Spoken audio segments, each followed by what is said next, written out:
자비에 대해서 자비라는 단어 이렇게 하면서 짚고 넘어갈게요. 108페이지 보면 무연대자 동체 대비하고 그 밑에 자는 즐거움을 준다. 세 번째, 네 번째 줄 보면 자는 즐거움을 준다. 모든 중생이 안락과 안락의 원인을 가지기를 바라는 게 자고요. 비는 고통에서 구제하여 여러 가지 괴로움과 괴로움의 원인에서 영원히 벗어나게 하기 위함이다. 이게 자비에 대한 가장 이제 이상적인 설명이에요. 그래서 외우고 있는 게 좋아요. 자비할 때 그 자는 즐거움과 안락을 주기를 바라는 거다. 자라는 게. 그 사랑이라는 게 즐거움과 안락을 주기를 바라는 거죠. 상대에게.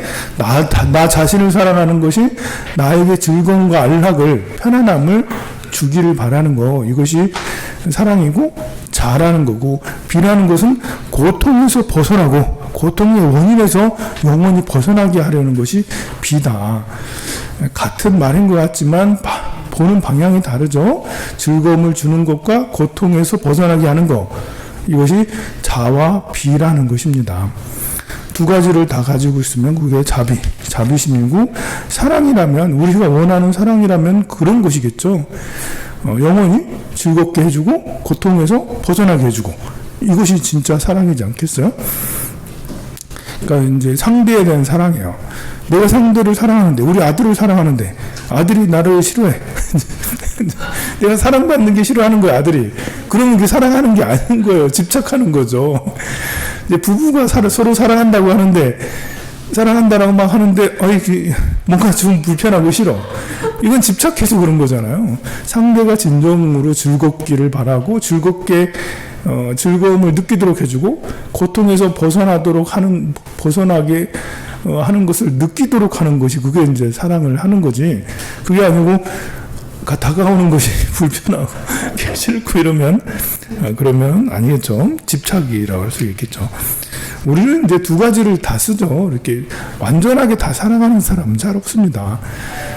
이제 3대7, 8대2, 5대5의 비율로 집착도 하고 사랑도 하고 그잖아요. 근데 사랑의 비율보다 집착의 비율이 너무 높으면 잔소리꾼이 되고, 근데 사랑의 비율만 너무 많으면, 그러면 날 사랑하는 거 맞아? 라고 해서 공허한 소리처럼 그렇게 느껴지고, 우리는 약간의 집착도 상대가 나를 해주길 바래요. 그죠? 우리 엄마가 나한테 약간 집착해 주길 바라잖아.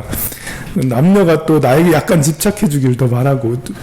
근데 지나친 집착은 오히려 독이지만, 이렇게 약간의 집착과 무한한 사랑, 이런 것들은 같이 겸해져야 되겠죠. 이것이 관세음보살님의 자비입니다.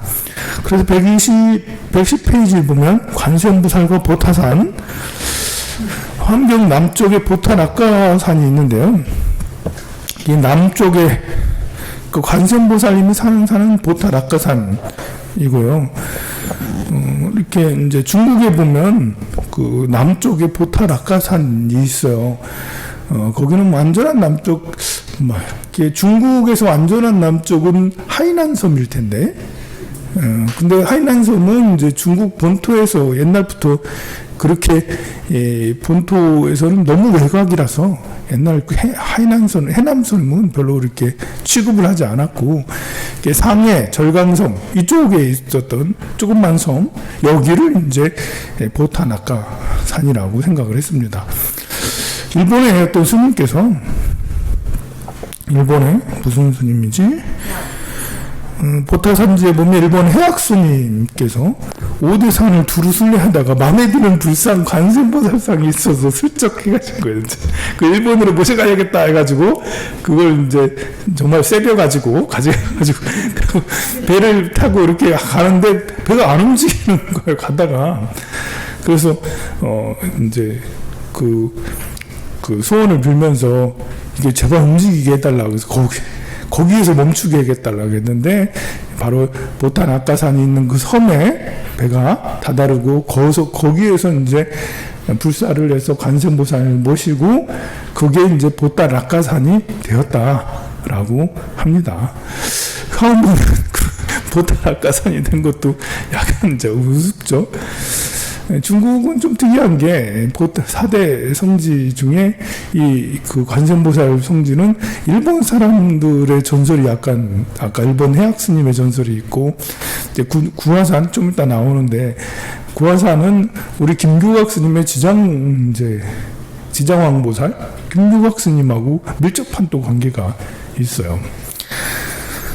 자, 그래서 그렇게 해서 보타산지의 일본 해학 스님이 그렇게 해서 보타락가산에 관음원을 지어서 보타산의 계산주가 되었다라고 그러죠. 우리도 한 번 정도는 여기에 한번 순례를 가보는 게 좋아요. 이제 뭐 중국의 관음성지가 뭐 꼭 우리랑 뭐 이렇게 밀접하진 않을 수 있지만 어쨌든 중국에서 이제 문수성지하면 오대산. 그래서 오대산은 가면 정말 절이 많고 성지 같은 느낌이 나요, 실제로. 또 보현성지하면 아미산, 지장성지하면 구화산, 관음성지하면 보타산인데 저는 아직 관음성지 안 가봤어요. 가보고 싶어요. 어마무시한 관음 대불까지도 있다고 막 그러는데 상해에서 배를 타고 들어가는 것 같던데요. 언제 한번 우리 이렇게 졸업여행으로 이렇게 보타산에 가면 어떨까? 이제 졸업여행 아니면은 뭐 다른 거라도 보타산에 3박 4일, 뭐 4박 5일 이렇게 해가지고 보타산에 한번 가보는 건 좋은 것 같습니다. 갈 거죠? 네. 대답이라도 크게 해주시고. 자, 남성, 여성. 관세음보살님은 여성인가 남성인가 이렇게 할 때 관세음보살상은 이제 그 본래 북송 5대 식국 이전에는 관세음보살상이 남성으로 많이 이렇게 수염도 본래 있거든요. 관세음보살상에. 근데 시간이 지나면서 굉장히 이제 몸매가 좋고 여성스러운 그런 모습으로 그려지게 됐는데 남성, 여성이 따로 있는 건 아니죠. 관세음보살님이. 관세음보살 보험품에 보면 관세음보살님은 여성의 몸이나 국왕의 몸이나 재상의 몸이나 바라문의 몸이나 어떤 몸으로든 다 놔둘 수 있다고도 했습니다. 또 보신의 세계, 극락세계에는 남성, 여성이 따로 존재하지 않아요. 그래서 아미타 부처님이 남성이냐 여성이냐 했을 때 남성이 부처가 돼서 이렇게 지금 극락세계를 만드셔서 극락세계에 계시지 않은 거 아니냐. 그래서 남성이다 라고 하는데 거기에는 여성이 없기 때문에 남성, 여성의 개념이 따로 존재하지 않죠. 우리한테는 남성, 여성이 중요하지만 천상이나 아니면 극락세계나 이런 데는 남성, 여성이 별로 중요하지 않을 수도 있습니다. 제일 밑에 110페이지 제일 밑에 줄 관세음보살의 광대한 교화 사업에 따라 여러 가지 명호가 있는데 사비관음, 첨수, 천원관음, 여의관음, 지령관음 등이 있다고 그래요. 자, 티베트에서 흔히 보는 관세음보살 존상 사비관음상 있죠. 이렇게 수정 염조를 들고 있고 또 신광 몸에 광배가 있고 팔은 이제 팔이 4개라고 해서 사비인 거예요. 사비 관음한 거는 8비자예요. 팔이 4개다 넉사자 해가지고 이제 우리 이런 이제 게 있죠. 요즘 젊은이들이 이 문장 해석력이 참 어렵다. 해석을 잘 못한다. 라는 그런 말도 있는데요. 그래서 심심한 감사를 표합니다라고 하면 무슨 뜻이지? 여러분들은 다 알죠. 심심하다라는 게. 뭐 알죠, 그죠? 얘기하지 않아도? 그런데 이제 전문어들은 알까? 심심한 감사를 표한다. 심심한가? 이제. 그래서 어휘 해독력이 참 문제가 있다라고 그런 말이 이렇게 하는데 사실 요즘에 이제 한자랑 같이 쓰고 그러니까 그리고 심심한 감사라는 말이 점점 사장화되고 있잖아요. 여러분들은 쓰는 말이지만 10대, 20대는 안 쓰는 말이에요. 그래서 10대, 20대한테는 굉장히 그 공부를 어느 정도 해야지 그 이 단어까지 이렇게 이룰 수가 있고, 우리 세대는 이렇게 그렇게 많이 공부하지 않아도 심심한 감사가 처음에는 심심하다고 생각했지. 여러분들도 처음 접했을 때는. 근데 사람들이 계속 돌아가신 사람한테도 심심한 어떤 걸 보고 이렇게 한다니까 이제 나중에 찾아보고 이게 아니구나 라고 했는데, 우리 세대야 이제 그렇고 젊은 세대들은 또 다르다고 할 수가 있습니다. 근데 이 OECD 국가 중에 이렇게 그 문장 해독력, 문서 해독력 이렇게 그 제일 편차가 큰 나라가 우리나라래요. 20, 30대 문서 해독력과 5, 60대 문서 해독력의 편차가 제일 큰 게, 5, 60대 문서 해독력은 꼴찌야. OECD 국가 중에 꼴찌. 근데 20, 30대 문서 해독력은 OECD 국가 중에 한 4위 정도로 굉장히 최상위잖아요. 근데 늘 하시는 말씀이, 어르신들이 요즘 애들은 그것도 몰라 이러면서 이제 그 우리나라 젊은 세대 애들이 오히려 이제 문장 해독력이 훨씬 더 이렇게 평균 이상으로 뛰어난데, 오히려 연세든 나이 드신 분들이 오히려 더 잘 모르는데도 불구하고 어르신들은 늘 요즘 애들은 다 그래 이러면서 그렇게 한다고 그러죠. 사비관은 그래서 그냥 들으면 이게 뭐지? 라는데 한문을 알아야지. 이것도 이제 약간 이제 이 불교는 약간 난해한 게 이런 그런 거야. 한문을 좀 알아야지.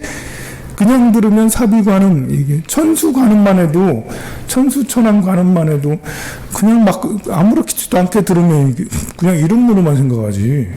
근데 한문을 좀 뜯어보면 눈이 천 개고 손이 천 개네 이렇게 좀 그래요. 그 다음에 지장보살.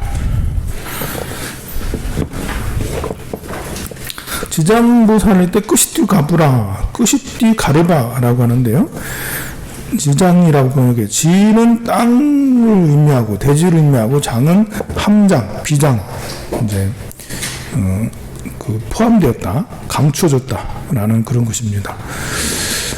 보살의 공덕을 얘기하고요. 지장 16경에 이 보살이 잠잠히 인내함은 대지와 같고 동요함이 없고 고유한 선정은 깊고 깊어 비밀 곳간과 같다. 네, 비밀 장수와 같다. 비밀 창고와 같다. 곳간이란 말도 옛날 말인데 그죠? 곳간은 창고. 그래서 인내함이 대지와 같다. 잠잠함이 대지와 같다라고. 그래서 동요함이 없고, 그리고 고유한 선정은 깊어서 비밀 곳간과 같다. 이것이 이제 지장을 해석한 거예요. 조금 더 이제 지의 의미를 해석하면 7가지 의미가 있다는데요.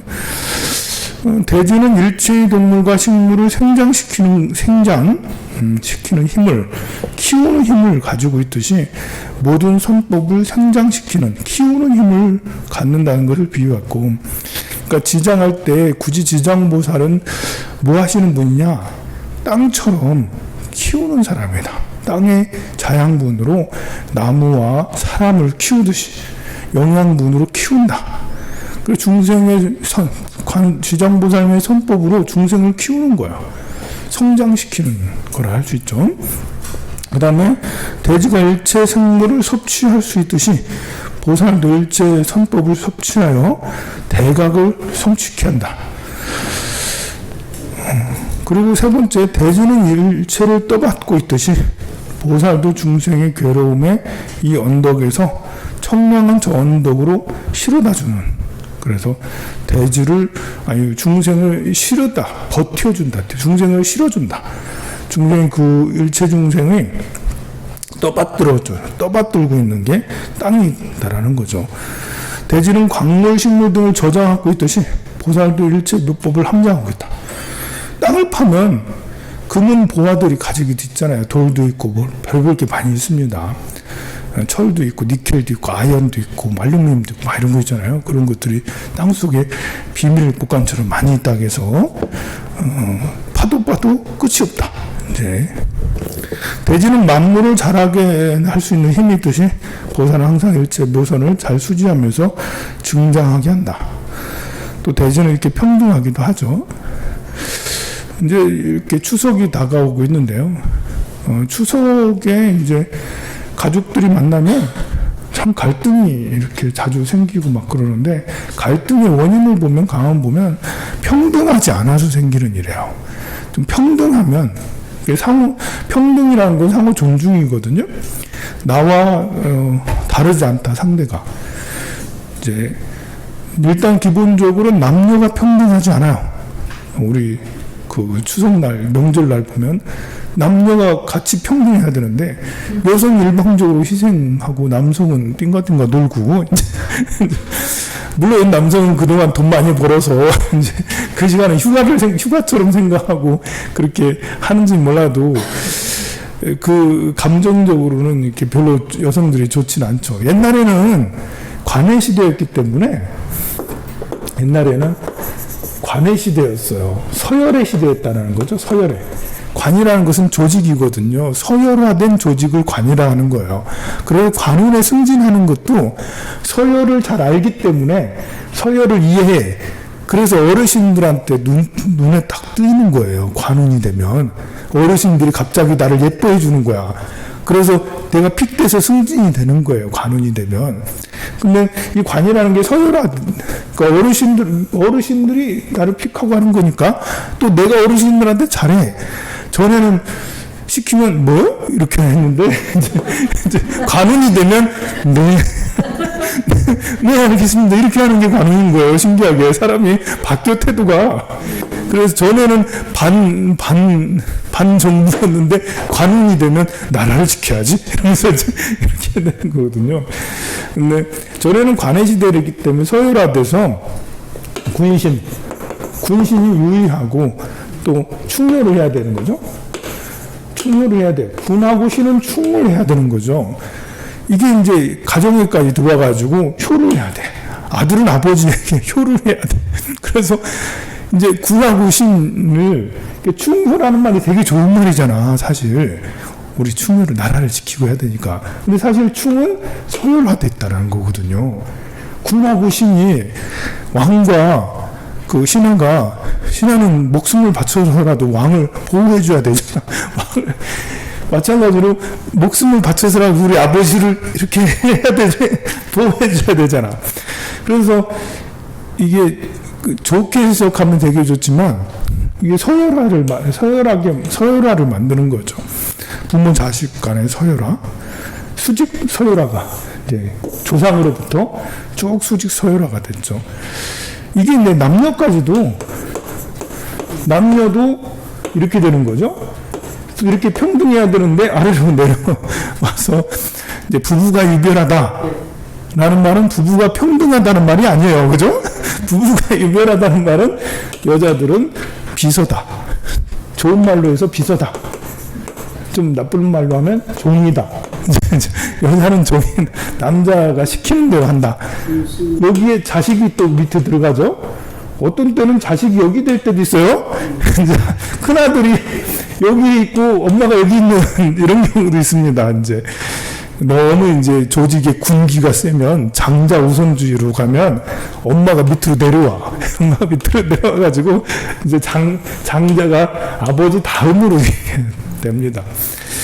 이런 문화들이 이제 계속되면서 제사 문화와 함께 이 유교가 이제 이념에서 종교로 발전할 수 있었던 것은 제사 때문에 그래요. 유교는 이렇게 그 종교로는 좀 뭔가 부족한 게 있거든요.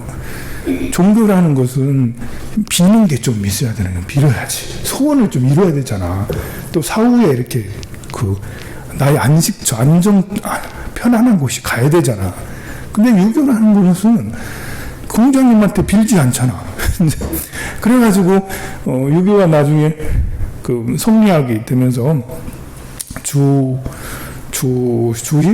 주의가 성리학을 만들면서 제사 문화를 아주 이제 촘촘하게 잘 만들었어요.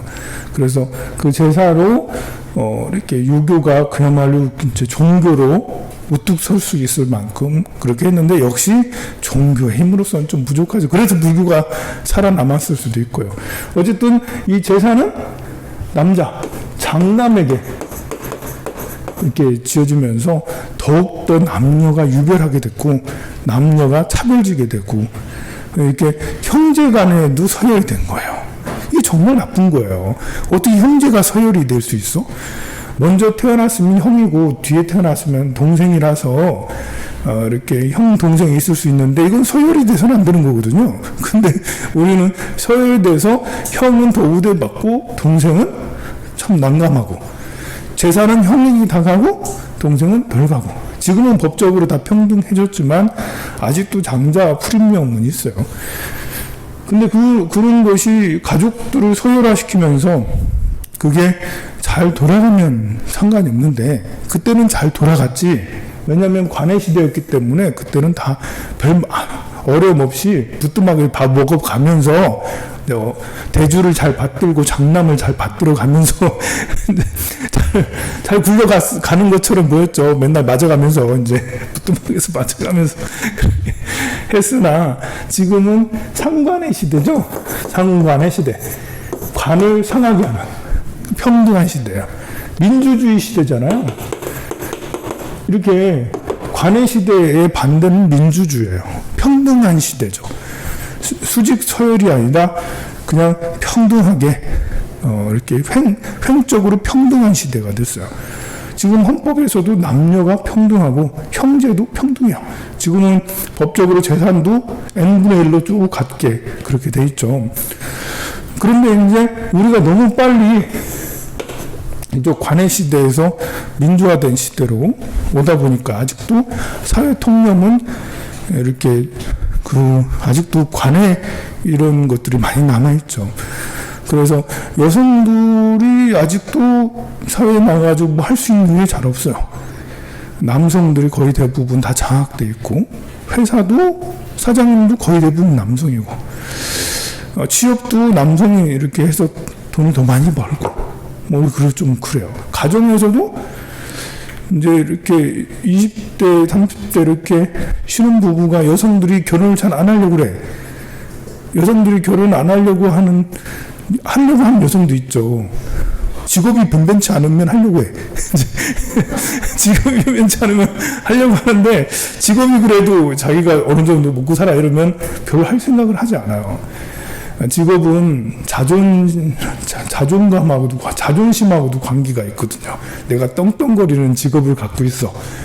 근데 결혼하면 숙여야 되거든요. 결혼하면 시부모님한테 숙여야 돼. 집에서도 잔소리 듣기 싫어서 나왔는데 집에서도 나왔잖아. 어지간히 좀 직업 여성이면 집 나가. 그래가지고 따로 원룸을 하든지 아파트를 하든지 뭐 한다고 집에서도 부모님 밑에서 하도 잔소리 해가지고 왜냐면 부모님이 이렇게 자기를 대하는 게 평등하게 대하지 않아요. 존중을 하지 않아요. 여러분들은 상관이 없어요. 여러분들은 부모님한테 맞으면서 살아도 불만이 없지. 근데 지금 아이들은 아니에요. 지금 아이들은 부모님한테 잔소리 들으면서 하는 것은 관이 무너지고 민주화된 사회잖아요. 상관의 시대잖아요. 그래서 나도 성인이고 부모도 성인인데 내가 부모님한테 잘해야 된다는 건 알아. 착하니까. 그렇지만 부모님이 나를 개입하면 싫어. 자, 조금이라도 나에 대해서 알려고 하지 마. 이러면서 나를 건들지 마. 이러면서 그게 안 되니까 집 나간 거예요. 집 안 나가는 거는 그래도 밥 해주니까 밥 해주고 빨래 해주고 비서 역할을 잔소리를 참을 수 있을 만큼 그거 되니까 아니면 독립할 수 있는 능력이 안 되거나 근데 어쨌든 독립할 수 있는 능력이 되면 거의 대부분 해요. 밥 먹고 빨래하고 이런 것보다 사실 잔소리 듣는 게 더 싫거든. 그래서 이제 독립을 하는데요. 그런데 결혼을 한다는 것이 남자도 이제 같이 연애를 하다 보면 어떻게 남자는 남자다. 그래서 또 연애를 하다 보면 보수적인 이런 게 꼭 나와. 여자는 뭐 해야 돼? 뭐 해야 돼? 내가 그래도 남자인데 또 이러는 것이 이제, 그래서 남자가 좀 상을 내려놓고 서로 존중해주고 평등해야 되는데 그게 아니니까 자꾸 싸워. 이제 직업적으로를 좀 이제 자기가 이제 이렇게 뭔가 프라이드가 있는 여성을 말하는 거예요. 그러면 이제 그것도 쉽지가 않은데, 그 남성, 여성이 서로 연애하는 것도 쉽지 않은데, 결혼하는 건 이제 그 다음에 부모님, 시부모님을 또 모셔야 되잖아요. 근데 여러분들이 이제 여기에 보살님들이 더 많은데, 여성들이 더해. 엄마가 시어머니가 더해. 옛날보다는 확실히 덜하긴 하더라도 이렇게 남자는 이래야 돼, 여자는 이래야 돼 이런 것이 많이 있어서요. 지금 이제 젊은 엄마들은 그래도 지금 새로 시집 오는 이런 며느리를 잘 대해주긴 잘 대해줘요. 그래도 싫다 하거든. 그래도. 그래서 요즘에는 시어머니가 이제 그 며느리를 떠받들어야 된다라고 그런 말까지 나오고 그러잖아요. 눈치를 봐야 된다라고. 사실 우리가 이제 꼭 그런 관계가 아니더라도 사람과의 관계에서 항상 눈치를 보는 거예요. 당연히 저도 여러분들과 관계할 때는 눈치를 보잖아요. 나 혼자 있으면 빤스바람으로 살지만 여러분들하고 있으면 위의를 갖추고, 나 혼자 있으면 별의별 욕을 다 하면서 할 수도 있지만 여러분들하고 있을 때는 에헴 이러면서 이제 사람과 사람 사이에서는 항상 눈치 보고 상대의 기분을 맞추는 이런 것들을 해야 되는 거거든요. 근데 얼마나 우리가 지금까지 며느리를 함부로 대했으면 이제는 며느리의 눈치를 봐야 된다라고 그런 말까지 있는 거예요. 며느리의 눈치를 봐야 되는 건 당연한 거죠. 아들 눈치도 당연히 봐야 되는 거고. 왜냐하면 내가 그들은 내 종이 아니니까. 서로 상호 존중을 해야 되니까요. 그 제사도 지금은 둘째, 셋째 누구나 할 수 있는 그런 때가 됐고, 또 뭐 이렇게 하면 이제 명절이 되면 남자 집에 먼저 가고 여자 집에 나중에 가고, 이런 것도 이제 많이 없어졌죠. 근데 아직도 이제 그걸 보수적으로 생각하고 남자 집에 먼저 가야 된다라고 그런 생각하는 사람들이 아직 많아요. 여러분들은 그러지 마세요. 여러분들은 그래, 니네 집 먼저 갔다가 와. 오히려 상대를 더 배려해주고, 이렇게 우리가 이제 나이가 많아지는 우리가 점점 우리는 보수화되고 그리고 경직돼요. 나이가 들면 들수록 몸도 아파지고 이러니까요. 지혜가 점점 약해져요. 그런데 이제 몸은 어쩔 수 없어. 근데 마음은 경직되고 보수화돼서는 안 되잖아요. 마음이라도, 몸은 그렇더라도 마음이라도 우리 불자들은 유연해야 된다. 마음이 유연하려면 겸손해야 돼요. 제일 중요한 게 겸손하지 않으면 유연해질 수가 없어요. 그리고 부지런해야 돼. 부지런해야 돼.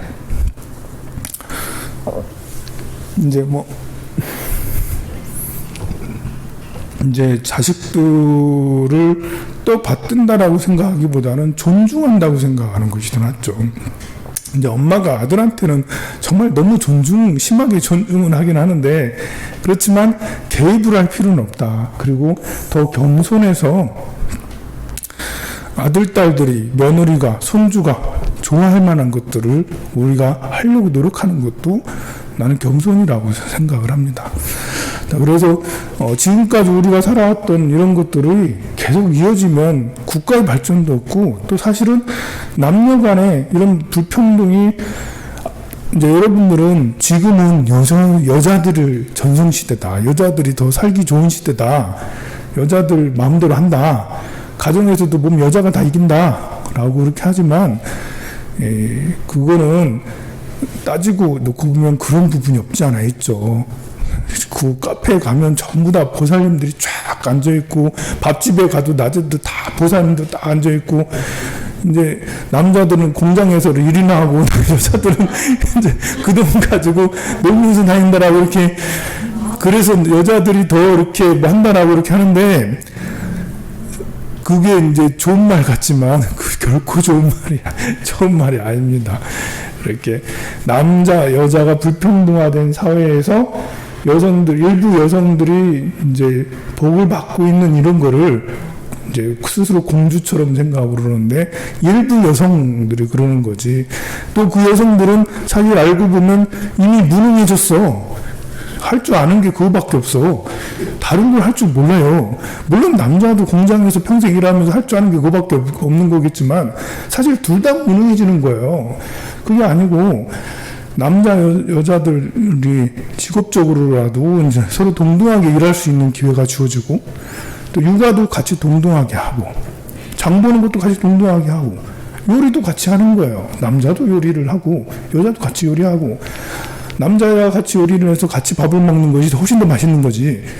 여자만 요리해가지고 딱 갖다 주면, 여자들은 남이 해주는 밥이면 다 맛있다며. 다 맛있다며. 남자들은 늘 남이 해주는 밥을 먹는데.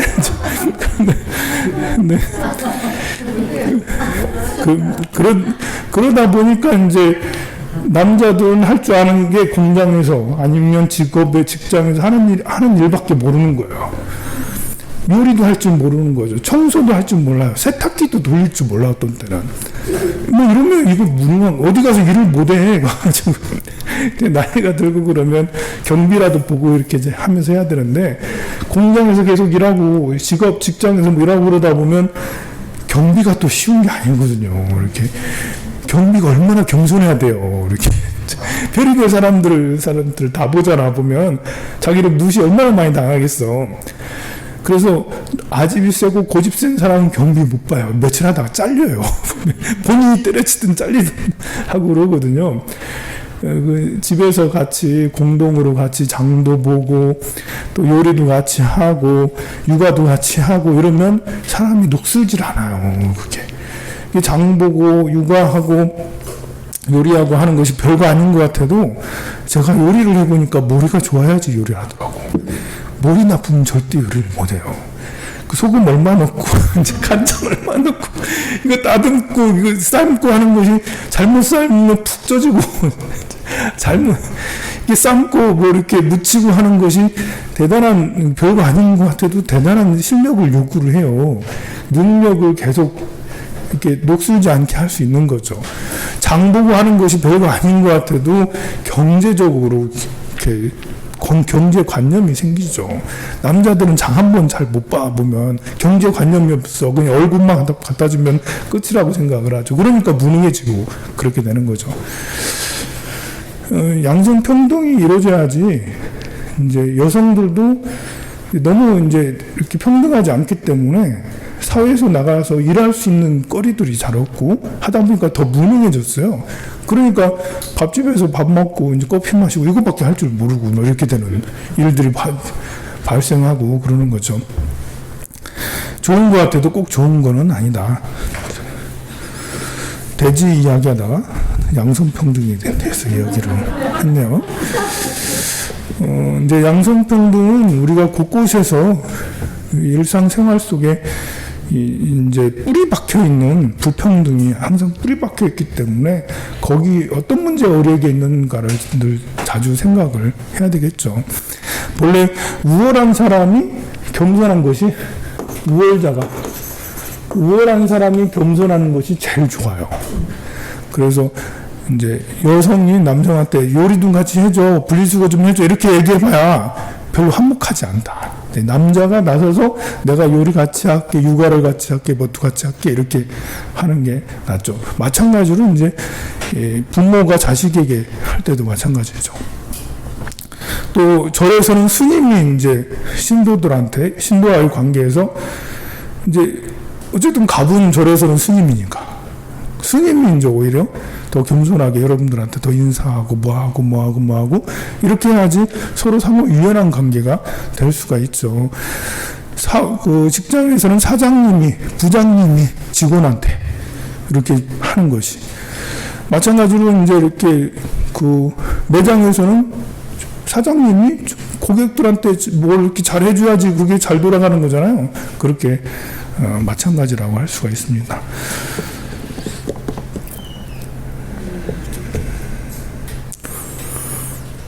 돼지가 그래서 돼지의 성품에 대해서